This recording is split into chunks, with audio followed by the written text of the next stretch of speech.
이번 한 주간도 주의 놀라신 은혜 원총이 함께 하시기를 간절히 축복합니다.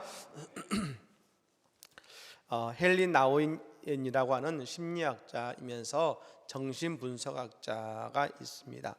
세계적으로 대단히 유명한 영성학자이기도 하죠. 이 헨리 나우엔은 대단히 천재적인 분으로서 예일 대학에서뿐 아니라 하버드 대학에서도 강의를 했고 또 최고의 교수로 인정받았던 분이셨습니다. 그런데 여러분, 이분은 영성가이시면서 늘 영혼의 안식을 느끼지 못했다 그럽니다. 그러다가 이 헨리 나우엔이 정신지체 공동체 라루쉬라고 하는, 특별히 캐나다 토론토에 있는 이 데이브레이크라는 공동체에 가게 되었고, 그곳에서 남은 여생을 함께 지내게 됩니다.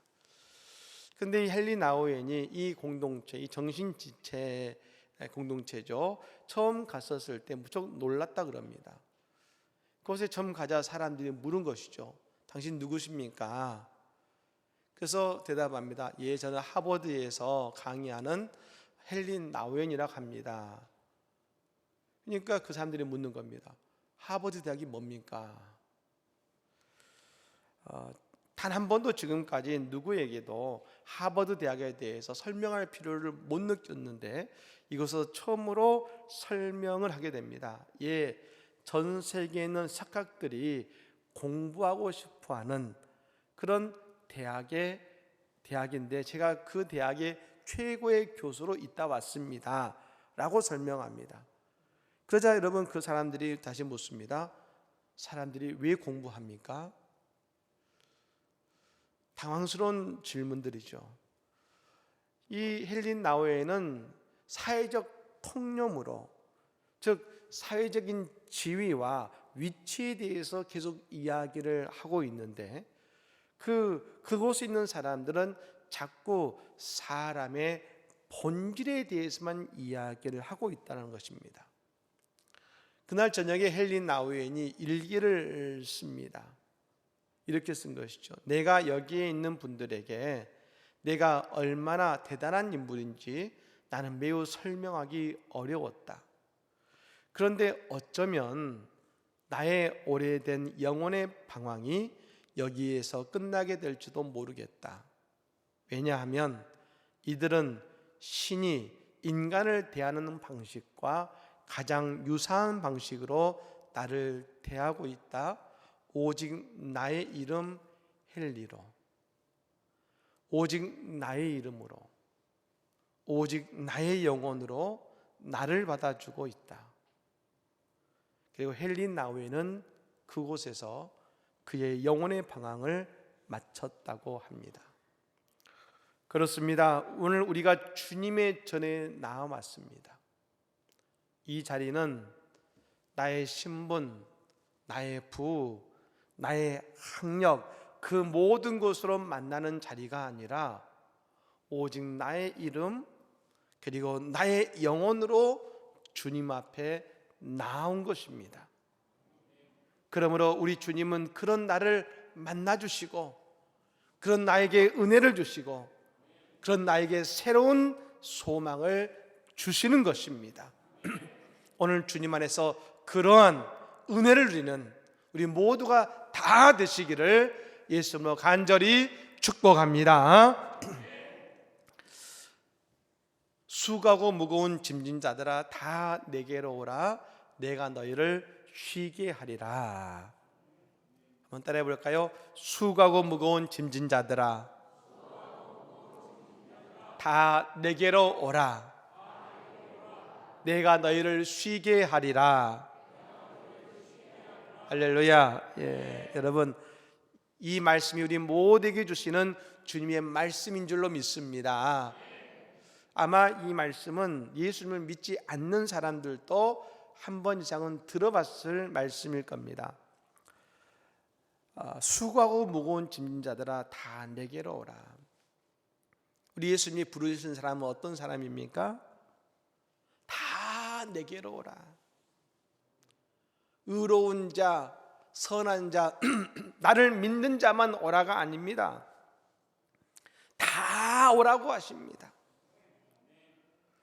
혹시 여러분 이 시간 주님 앞에 오셨는데 내가 이 죄 때문에, 나의 잘못 때문에, 아니 내 인생의 상처 때문에 주님 앞에서 주저하고 있는 분은 계시지 않으십니까?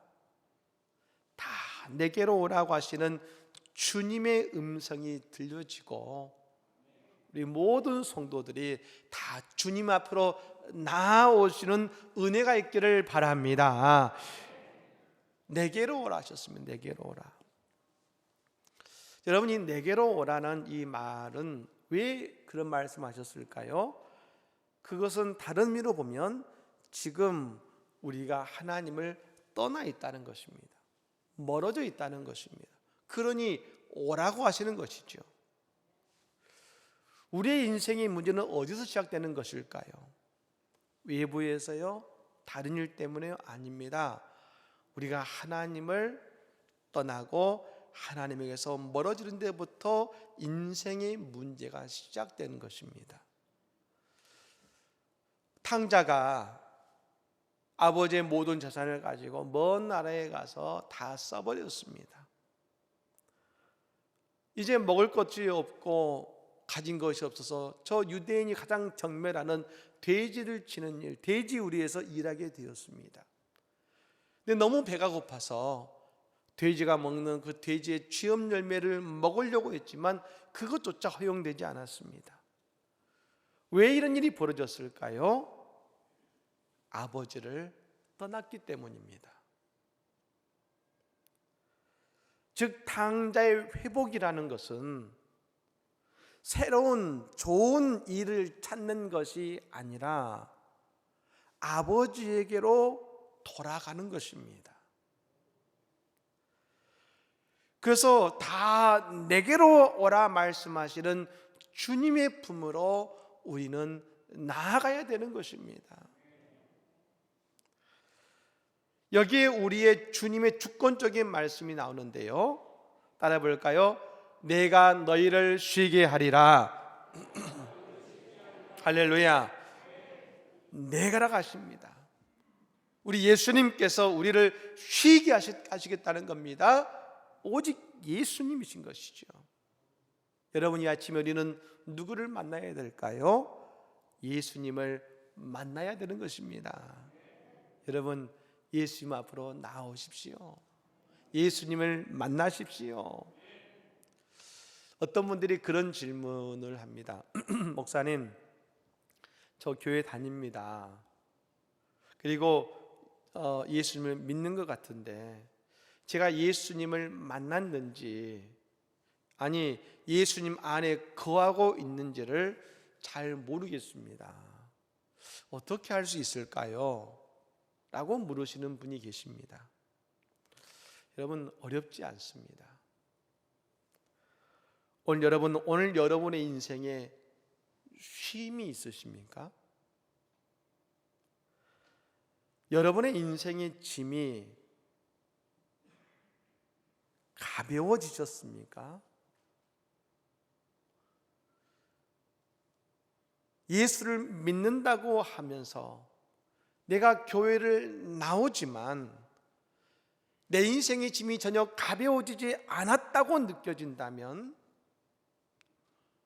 우리는 지금 멀리서 예수님을 바라보고 있는 것이지 아직 예수님 앞으로 나아가지 못한 것입니다. 나의 수고하고 무거운 짐을 아직 예수님을 만나지 못해서 맡기지 못한 것입니다. 가끔 제가 퇴근해서 가다 보면 아이들이 학교에 돌아오다가 만날 때가 있습니다. 집 앞에서. 반갑죠. 제가 그 아이들을 만났을 때 어떤 행동을 가장 먼저 하는지 생각해 보았더니 다른 것이 아니라 그 아이의 책가방을 들어주는 것을 발견했습니다. 수고했지, 힘들었지. 그 아이가 책가방을 짊어질 힘이 없어서가 아니라 그 아이가 힘들 거라는 생각에 그 조그만 짐이라도 덜어주고 싶은 아버지의 마음으로 아이의 가방을 들어주는 것을 발견했습니다. 그게 아버지의 마음이잖아요.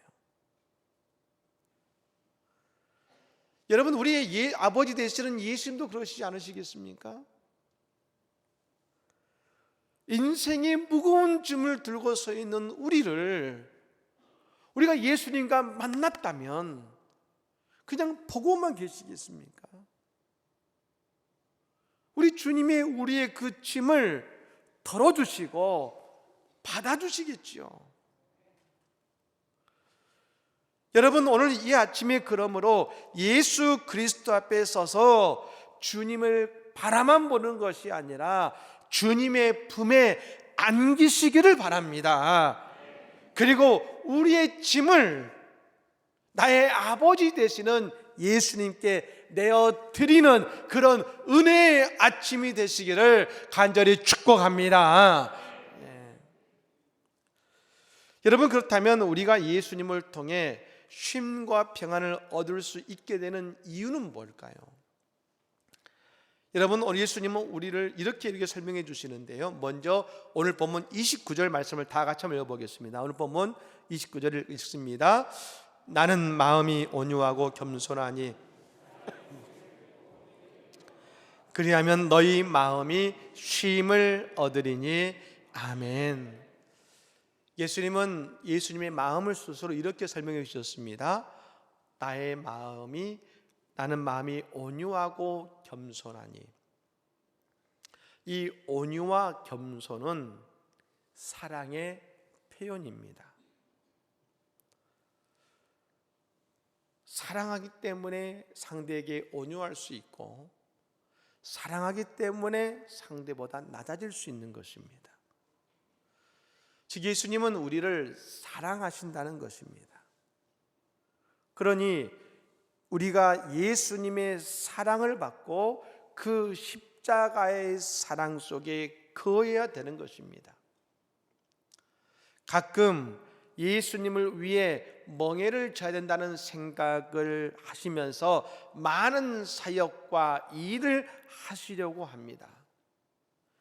하지만 늘 우리는 먼저 예수님의 사랑을 깊이 느껴야 되는 것입니다.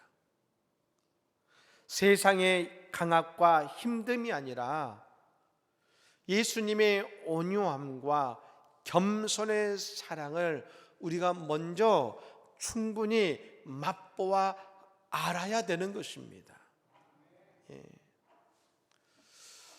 지난 금요일 청년부 수련회가 있어서 청년 수련회 장소를 방문했었습니다.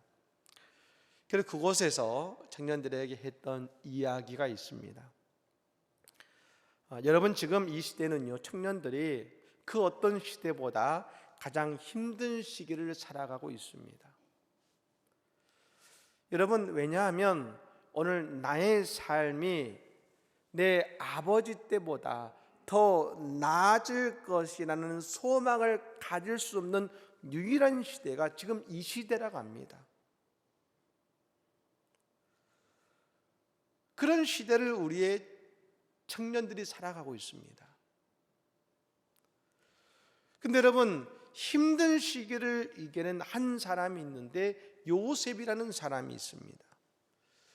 이 요셉은 7년이라고 하는 대환난, 흉년의 환난의 시간을 오히려 축복의 시간으로 바꾸어 버린 사람이 요셉이라는 사람입니다. 우리는 생각할지 모릅니다. 아니, 목사님, 요셉은 7년의 풍년 이후에 7년의 가뭄이 올 줄 알았으니까 그랬겠죠 라고 생각할지 모르겠습니다만, 여러분, 청년들도 지금 그들의 미래가 어떤 일이 펼쳐질지, 이 시대에 어떤 흉년이 오고 있는지 알고 있지만 그 일을 대비한다는 것은 결코 쉬운 일이 아닙니다. 그런데 여러분, 요셉이 그 흉년을 어떻게 이겨냈을까? 그것을 이겨낼 수 있었던 이유는 바로 요셉이 노예와 감옥이라고 하는 인생의 흉년을 지탱하고 이겨낸 경험이 있었기 때문이라는 것입니다. 즉 인생의 흉년을 이겨낼 때에 시대의 흉년을 이겨낼 수 있었던 것입니다. 근데 여러분, 어떻게 요셉은 그렇다면 인생의 흉년을 이겨낼 수 있었을까요? 그건 바로 아버지 야곱의 사랑을 깊이 받았기 때문입니다. 그 아버지의 사랑이 하나님을 바라보게 만들었고, 아버지 하나님을 끝까지 의지하게 만들었습니다. 그리고 하나님의 은혜를 통해 인생의 흉년을 이겨낼 수 있었던 것입니다. 그렇습니다. 오늘 우리가 인생의 멍에가 중요한 것이 아닙니다. 우리는 지금 오늘 예수님의 사랑을 경험하고 예수님의 사랑으로 우리의 심령이 채워지면 우리는 오늘 어떤 멍에를 매든지 우리는 이 모든 것을 다 이겨낼 수 있으며 그 멍에가 가벼워지는 은혜를 누리게 된다는 것을 여러분 믿으시기를 바랍니다. 또 한 가지는 이것입니다. 예수님의 멍에는 어떤 멍이었습니까? 십자가의 멍에입니다. 여러분, 우리는 지금 이 멍에를 잘 이해하지 못하지만 사실 이 시대에는요, 멍에는 소 한 마리가 멍에를 끄는 것이 아니었습니다. 최소 2마리 이상이 멍에를 끌었습니다. 근데 여러분, 그래서 여러분 이 두 소가 멍에를 끌 때 당연히 한 방향으로 두 소가 같은 보폭을 맞추면서 그 멍에를 끌어야 되지 않겠습니까? 그런데 만약 이 두 소가 보폭을 맞추지 않고 한 소는 빨리 가고 한 소는 늦게 가고 말입니다. 또 그리고 서로 다른 방향으로 가면 그 일이 힘겨워지고 일이 잘 안 되지 않겠습니까? 오늘 우리가 사는 이 사회 속에서 우리는 혼자 살 수 없습니다. 늘 누군가 함께 있어야 됩니다. 누군가 함께 멍에를 짊어지고 살아가야 됩니다. 내 가정에서도, 내 직장에서도, 또 여러분 교회에서도 마찬가지 아니겠습니까? 여러분, 누구와 멍에를 짊어지고 살아오고 계십니까? 여러분의 남편이십니까? 여러분의 그리고 아내일 수도 있습니다. 또 내 자녀일 수도 있습니다. 또 직장에서는 내 직장의 동료일 수도 있겠죠. 근데 여러분, 우리가 세상을 살아갈 때 그 인생의 멍에를 함께 짊어지고 나가는 것이 쉽지 않더라는 것입니다. 왜 우리가 부부싸움을 합니까? 함께 멍에를 짊어졌는데 부부가 그 멍에를 짊어지고 걸어가는 그 걸음의 속도가 다르기 때문입니다. 어떤 사람이 남편은 빨리 걸어가고 부인은 늦게 오면서 왜 이걸 못 따라와? 또 가는 방향이 다릅니다. 남편은 여기로 가자고, 아니 여기로 가자고. 여러분, 그러니 힘들지요. 어렵지요. 그런데 여러분, 만일 함께 보폭을 맞추며 한 방향으로 같이 가면 서로 도움이 되어 그 멍에가 가벼워질 텐데 서로 다르게, 서로 다른 방향으로 가니 더욱 힘들게 느껴지는 건 아니겠습니까? 여러분, 그리고 그 멍에는 마치 헤어날 수 없는 그런 자리에서 계속 서로 다른 방향으로, 다른 보폭으로 서로 끝나지 않는 일같이 여겨질 때 여러분 얼마나 그 상황이 힘이 들까요? 근데 여러분, 그런 우리에게 예수님은 이렇게 초청하십니다. 한번 따라해 보실까요? 나의 멍에를 메고 내게 배우라. 할렐루야. 예수님 뭐라 하십니까? 이제 너의 인생의 멍에가 아니라 나의 멍에를 메고 내게 배우라 말씀하십니다. 즉 우리는 예수님의 멍에를 함께 져야 된다는 것입니다. 예수님 그러셨습니다. 내 멍에는 쉽고 내 짐은 가벼움이라. 여러분, 그것은 뭘 의미합니까? 이제 우리는 내 인생의 멍에가 아니라 예수님과 함께 멍에를 짊어지고 가고 있다는 것입니다. 네. 예수님과 함께 멍에를 짊어지고 가고 있죠.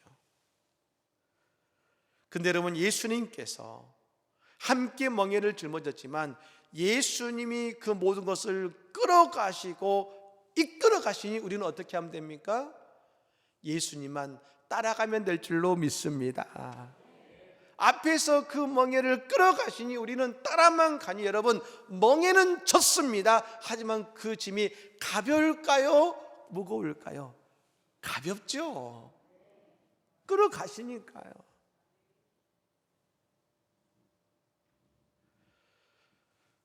우리는 예수님만 따라가면 되는 것입니다. 여러분, 오늘 우리 모두가 예수님의 멍에를 함께 진 은혜를 누리시기를 바랍니다. 근데 여러분, 문제가 있습니다. 예수님과 함께 멍에를 졌는데 무거울 때가 있습니다. 이럴 때입니다. 예수님을 따라가는 것이 아니라 내가 가고 싶은 곳으로 나가면 어떻게 될까요? 예수님은요, 나를 따라와 주십니다. 근데 여러분, 따라와 주시는데 예수님의 방향이 아니라 내 방향으로 가면 누가 그 멍에를 끌어갑니까? 내가 끌잖아요. 예수님은 따라와 주시지만 내가 끌잖아요.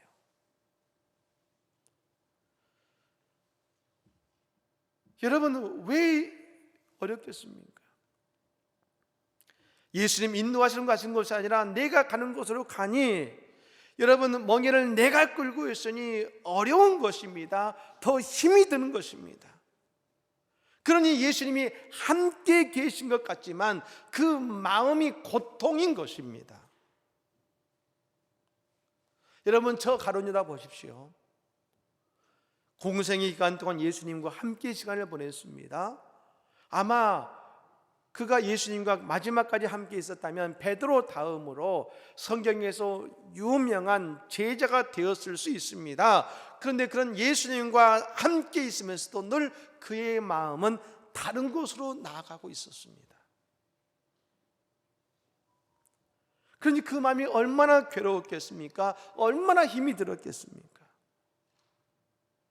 예수님 말씀하십니다. 내 멍에를 메고 내게 배우라.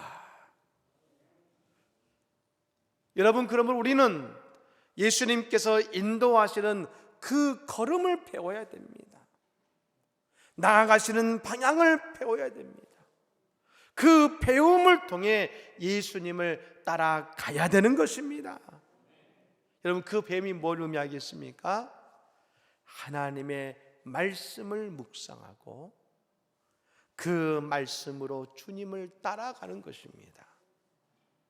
하나님의 말씀을 통해서 예수님께서 나아가시는 길로 같이 나아가는 것을 말하는 것입니다. 그때 예수님이 이렇게 설명하시죠.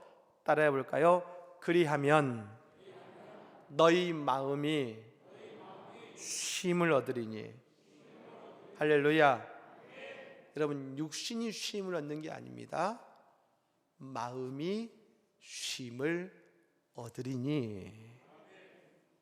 더 이상 내 인생의 방향으로 가면서 고민하고 걱정하고 염려하고 미래에 대해 생각하지 않아도 됩니다. 우리는 그냥 예수님 가시는 발걸음 따라 그 걸음을 따라가면 될 줄로 믿습니다.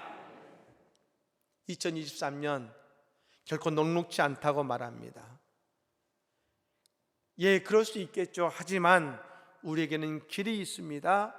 예수님의 걸음만 따라가면 보이지 않는 내일이 광명으로 바뀌게 될 것입니다.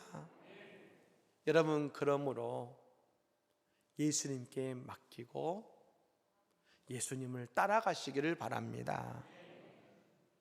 내 생각이 아니라 주님의 방법으로 나아가시기 바랍니다. 그럴 때에 나의 멍에는 쉬워지고 내 짐은 가벼워질 줄로 믿습니다. 사랑하는 여러분, 이제 세상의 멍에가 아니라 예수의 멍에를 치고 예수님과 함께 나아가는 우리 모두가 되시기를 예수님으로 간절히 축복합니다. 아멘.